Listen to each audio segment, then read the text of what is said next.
Ce journal vous est offert par le FPI, Fonds de promotion de l'industrie, votre partenaire privilégié pour la réussite de vos projets.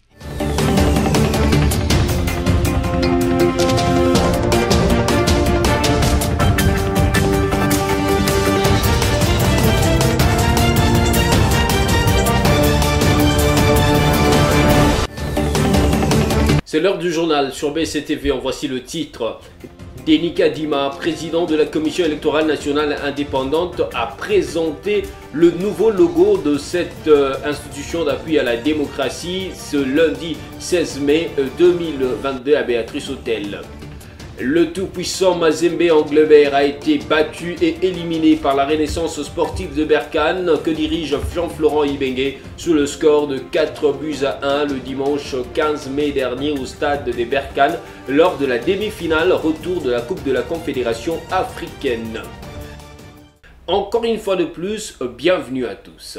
La CENI a un nouveau logo qui a été dévoilé devant les médias ce lundi 16 mai à Béatrice Hôtel par le président de la centrale électorale, Denis Kadima. Saisissant l'opportunité, le patron de la CENI a rassuré de la tenue des élections dans le délai constitutionnel. Il a dit compter sur l'accompagnement des médias pour la vulgarisation des informations concernant le processus électoral.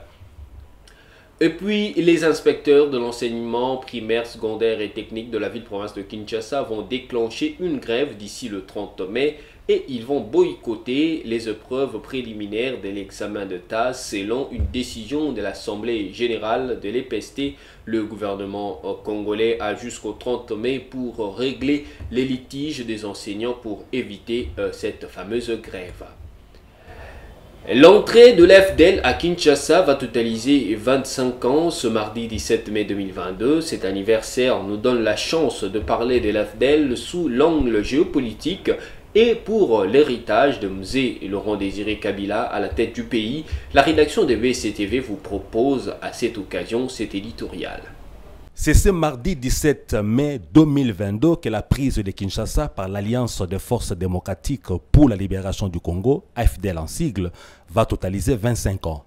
Plutôt que de nous attarder sur comment l'AFDEL a été créée et comment sa guerre a été menée de l'Est à l'Ouest, prenons soin de présenter l'AFDEL sous le regard géopolitique et imposons-nous d'en relever les acquis ou l'héritage. Quoiqu'ayant été présentée comme une guerre de libération, la guerre de l'AFDEL, du point de vue géopolitique, n'en était pas une. Elle était juste une guerre imposée à la RDC parce que Mobutu, ayant perdu le soutien et les grâces occidentaux, refusait de quitter le pouvoir malgré les nombreux appels lui lancés par les mêmes occidentaux. En s'autoproclamant chef de l'État depuis le Lubumbashi, Mzee Laurent-Désiré Kabila avait court-circuité le plan occidental de mettre une marionnette à la tête du Congo en remplacement de Mobutu. Il s'est trouvé que l'AFDEL n'a pas survécu longtemps et le régime Mzee Laurent-Désiré Kabila, mis en place après, s'est caractérisé par tous les efforts du successeur de Mobutu à appliquer les éléments de sa philosophie politique axée sur ne jamais trahir le Congo et l'autoprise en charge des Congolais. De nos jours encore, le service national revitalisé par le régime Tshisekedi nous rappelle le passage glorieux de Mzee à la tête de la RDC. Mais bien des acquis de l'AFDEL ont été relégués dans les oubliettes, même si la date du 17 mai depuis mai 2019, avec le changement de régime, est célébrée en mémoire des forces armées de la RDC. Cependant, le gros de l'héritage de Mzee, à savoir la répression des magouilleurs, fût-il du lot de ses compagnons du parcours, de même que l'idéologie nationaliste semble avoir été oubliée. Si les 25 ans de l'entrée de l'AFDEL peuvent constituer une opportunité de réfléchir sur comment la RDC ploie sous l'ingérence impérialiste, ainsi que sur les voies et moyens de bien appliquer l'héritage idéologique de Mzee, à savoir ne jamais trahir le Congo et se prendre en charge, non dans son sens travesti, mais dans son sens laissé par Mzee Laurent-Désiré Kabila. Dans le reste de l'actualité, en plus de la stabilité et de la situation sécuritaire, l'administration militaire veut maximiser les recettes en trouvant des hommes et femmes loyaux dans la gestion rationnelle des finances publiques. C'est ainsi que la province de l'Ituri a de nouveaux techniciens en finances publiques. Suivez ce reportage de nos confrères depuis l'Ituri. L'état des sièges en Ituri, c'est aussi la bonne gouvernance dans la gestion des finances publiques. Voilà ce qui justifie l'installation officielle des 4 nouveaux techniciens en gestion des finances publiques sous la supervision de M. Franck Mundela Mwanza, chef de la délégation du ministère national des Finances. Ces derniers a exhorté les comptables publics à la stricte observance des textes légaux et réglementaires. Dans une situation aussi assez délicate où vous êtes en état de siège, ces comptables qui viennent d'arriver sont appelés à vraiment beaucoup de donner de leur-même pour aider l'autorité provinciale qui est là dans des conditions assez difficiles pour que, en ce moment-là, l'administration puisse aller de l'avant. Vous voyez, c'est des militaires, des policiers. Il faut faire maintenant, ils doivent faire malaise avec l'administration. Donc nos comptables sont appelés à être aguerris pour accompagner les autorités qui sont là. Pour Steve Stenguida, directeur du cabinet adjoint en charge de l'ECOFIN et représentant de l'autorité provinciale, cette cérémonie revêt un caractère spécial dans le mécanisme de finances de la province en vue d'améliorer la gestion imprimée par les gouverneurs militaires, le lieutenant général Luboya Kashamadjoni. Et que la consécration de ces jours vient davantage leur ajouter des responsabilités, à ce sens qu'ils devront désormais œuvrer dans l'amélioration ou l'élan de l'orthodoxie que le gouverneur de province a imprimé à son cabinet, mais aussi dans les autres institutions. La cérémonie d'installation officielle du technicien en gestion de finances publiques a été suivie par la séance de prestation des serments de fidélité et d'honnêteté symbolique. Je jure de remplir fidèlement et honnêtement les fonctions qui me sont confiées. Je prends l'engagement solennel de rendre compte à ma hiérarchie et à la Cour des comptes. Il s'est de signaler que depuis le démembrement, la province de l'Ituri dépendait administrativement de la Grande Orientale en matière de gestion de finances publiques. Restons toujours dans cette partie du pays pour vous dire que les activités dans la ville de Bunia tournent normalement depuis vendredi 13 mai 2022, ce malgré l'appel à une ville morte lancé par les 5 communautés victimes des atrocités en Ituri. La population a suivi le mot d'ordre de l'administration militaire et des forces vives, l'appelant à vaquer librement à ses occupations. Le vice-gouverneur a fait le tour du centre-ville de Bunia pour s'en rendre compte.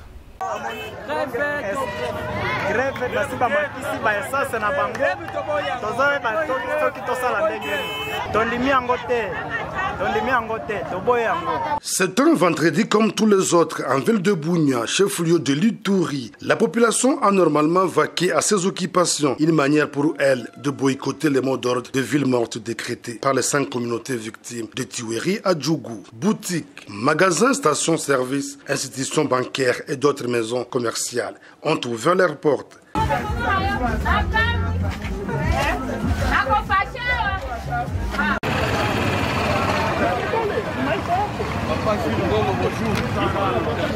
Pour se rendre compte dirigé par la population de cet appel à 2 journées ville morte, le vice-gouverneur de l'Ituri, le commissaire divisionnaire Alonga Boni Benjamin s'est rendu au marché central de Bunia, une visite saluée par les marchands et marchandes.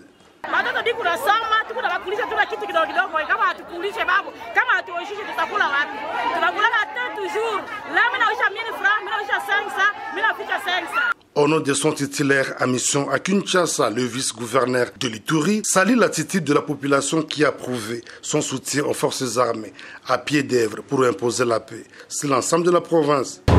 Vous dites à quelqu'un d'aller en ville morte pendant 15 jours, vous avez dans votre maison, vous avez une voiture, vous avez suffisamment d'argent, au cas où l'un membre de votre famille tombe malade, vous l'amenez à l'hôpital.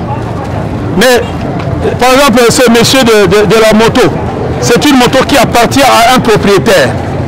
Lui laisse travailler journalier et vous lui demandez dans les 15 jours de ne pas travailler, comment est-ce qu'il va vivre, comment il va nourrir sa famille? C'est là la question. C'est là la question. Nous sommes au marché central de Bunia où l'appel d'une ville morte n'a pas été respecté. Les activités se déroulent normalement. Les moyens de transport font leur bonhomme de chemin. Le vice-gouverneur de la province de l'Ituri, le commissaire divisionnaire Alonga Boni Benjamin, a voulu se rendre compte de l'effectivité de la vie qui règne ici au centre-ville de Bunia. Il est passé par le boulevard jusqu'au marché central de Bunia. Depuis le parking du marché central de Bunia, Seleman Junior, RTNC. D'une province à une autre, la fondation Bamanissa a offert aux enfants de la ville de Kisangani dans l'Achopo une école aux standards modernes pour une éducation de qualité afin d'assurer l'avenir du pays. Images et commentaires. Une bonne formation passe aussi par un meilleur encadrement et des conditions de travail réunies. C'est ce qu'on peut constater à l'école privée La Roche, œuvre de la fondation Bamanissa. De la maternelle en passant par l'école primaire jusqu'au secondaire, les élèves de cet établissement scolaire se démarquent par leur savoir-être et savoir-faire. Jean Bamanissa Saïdi, coordonnateur de cette école, privilégie l'entrepreneuriat, une raison pour lui d'intégrer des options rentables telles que la polytechnique. Bientôt, c'est le cycle complet qui sera organisé aux humanités, précise-t-il. Nous avons en tout cas chaque année 100% des réussites au niveau de l'école primaire. Cela est une joie pour nous parce que nous formons des enfants qui vont aller au niveau secondaire et faire face, en tout cas, aux besoins de la vie. Et c'est pour cela que je venais de voir avec le comité pour que nous puissions avoir un deuxième gond pour répondre aux besoins qui se manifestent de plus en plus, qui est celui d'avoir un cycle complet au niveau humanitaire. La Roche met l'accent sur la formation numérique adaptée aux enfants. Le coordonnateur adjoint Théophile Bayombe explique. Notre devise, c'est discipline, savoir, excellence. Donc excellence non seulement dans le recrutement de l'équipe enseignante, mais également dans les équipements. Donc nous avons des salles avec des tableaux numériques. Ça facilite en tout cas l'assimilation des matières de la part des élèves. Non seulement les tableaux numériques, mais nous avons aussi toute une équipe qui développe les contenus, une salle informatique, donc avec accès Internet. À La Roche, la formation est transafricaine, révèle Moussumba Donatien, directeur de l'école. Nous utilisons chez nous 3 programmes. Nous avons d'abord les programmes de base, le programme congolais, mais aussi nous utilisons les programmes belges et les programmes français. Parfois au niveau maternel, nous utilisons aussi les programmes libanais. Alors, avec la combinaison de ces 3 programmes, nos élèves ont un bon niveau pour affronter n'importe quel examen. La gestion des élèves à la maternelle n'est pas à démontrer, précise Rita Mahamba, secrétaire de l'établissement. Mais sinon, nos élèves sont très bien gérés et ils ont des documents qui les préparent très bien. L'école La Roche forme les élèves de sorte que ces derniers affrontent les études universitaires sans trop de peine. Santé et bien-être dans ce journal à travers l'alimentation à l'heure où le Congolais sont sujets de beaucoup de maladies. Le gombo, appelé dongo dongo, est un légume à plusieurs vertus pour nourrir et guérir le Congolais dans le besoin. Laetitia Mwamba nous fait découvrir ses vertus dans cet élément. Le gombo est un légume originaire d'Afrique et d'Inde orientale. On le retrouve également dans le sud de l'Europe, au Moyen-Orient, aux Antilles et en Amérique du Sud. Le gombo, aussi appelé okra en Inde ou dongo dongo en RDC, est consommé cru, cuit et parfois sous forme déshydratée. Sa saveur et sa texture particulière ainsi que les composés nutritifs qu'il contient en font un légume qui gagne à être connu. Le gombo contient des vitamines B2, B3, B6, B9, vitamine C, vitamine VK, de l'acide folique, du fer, du manganèse et du cuivre. Il possède des vertus antioxydantes et également riche en fibres. La consommation régulière des gombo aide à stabiliser les taux de glycémie dans le sang, lutte contre les diabètes, l'anémie, l'asthme, prévient la maladie du foie, tue les cellules cancéreuses, réduit les taux des mauvais cholestérol, renforce le système immunitaire.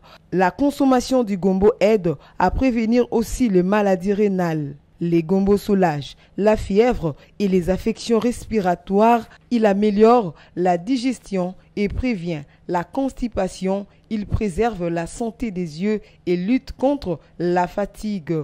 Les gombo contribuent au bon développement du fœtus. Les gombo permet d'augmenter l'effet de satiété du repas et donc un précieux allié dans le cadre d'une alimentation minceur. Par ailleurs, les gombo contient une gomme mucilagineuse qui gonfle au contact de l'eau et qui produit une substance épaisse et visqueuse. Notez enfin que, lorsqu'il est bien cuisiné, il se révèle être un véritable délice en plus d'être un allié santé. Parlons sport pour terminer, et vous l'avez suivi au sommaire, le tout-puissant Mazembe a perdu face à la Renaissance sportive de Berkane par 4-1 dimanche 15 mai au stade municipal de Berkane en match retour de demi-finale. Les détails, c'est avec Samy Bossongo. Il n'y aura pas de finale pour le tout-puissant Mazembe à cette édition de la Coupe de Confédération de la CAF. C'est la conséquence logique et directe de son élimination dimanche 15 mai face à la Renaissance sportive de Berkane en match retour de demi-finale au stade municipal de Berkane. 4-1 au terme du duel. Pourtant, avec leur légère avance acquise au match aller, l'espoir de la finale était permis au Corbeau Louchois, surtout après l'égalisation de l'ailier Philippe Kinzumbi à la 11e minute, qui a répliqué de la fort belle manière au but marocain marqué plus tôt à la 10e minute par Zi Halali. Le navire tout-puissant Mazembe a commencé à prendre de l'eau après l'expulsion du défenseur Tandy Mwape à la 65e minute suite à un arbitrage dénoncé comme plus sévère contre le club louchois. Plutôt que de partir du début de la série des fautes commises à la surface de préparation du tout-puissant Mazembe, le visionnage de la VAR n'a pris en compte que la dernière séquence où Zemanga Sosé a un peu fauché les défenseurs de la Renaissance sportive Berkane. Coup sur coup, le tout-puissant Mazembe a pris 3 buts à la 79e minute, à la 88e minute, puis à la 95e minute.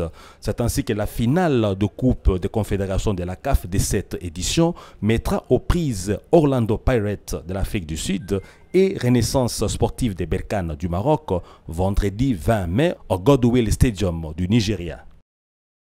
Ne nous quittez pas, place à la revue de presse.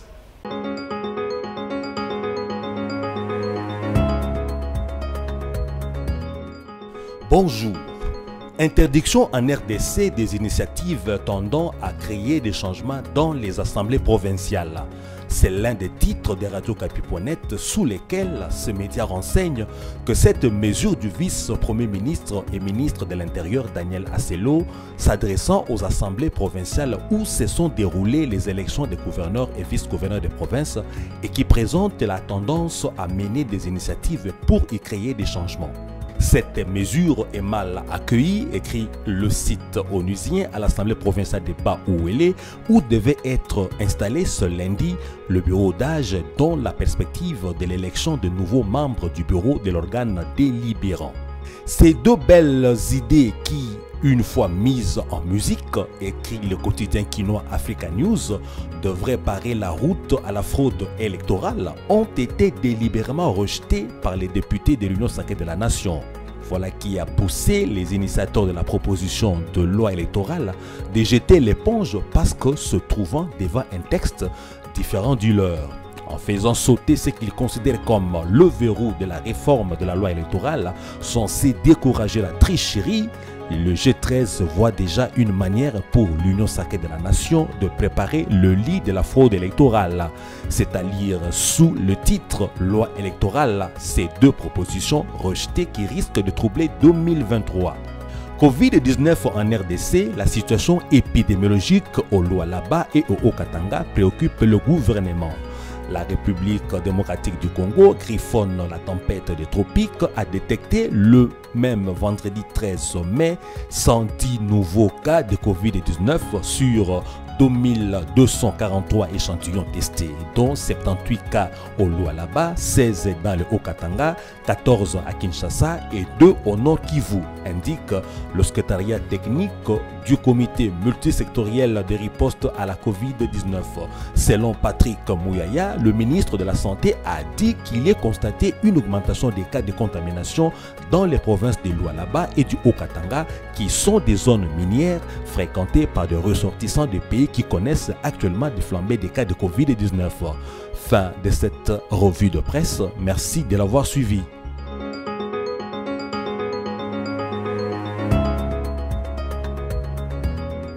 Merci à vous d'avoir suivi avec beaucoup d'intérêt la revue de presse de Samy Bossongo. Pour ceux qui nous ont pris chemin faisant, le rappel de titre.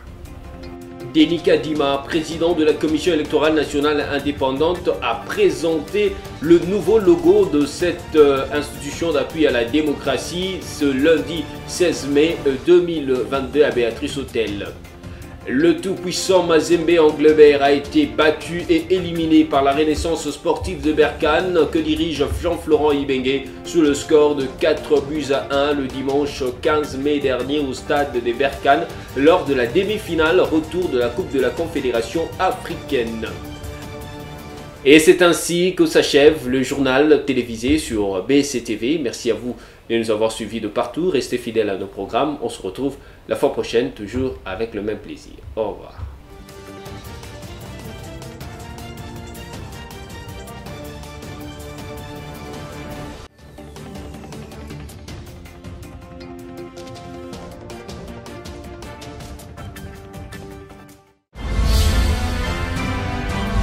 Ce journal vous a été offert par le FPI, Fonds des promotions de l'industrie, votre partenaire privilégié pour la réussite de vos projets.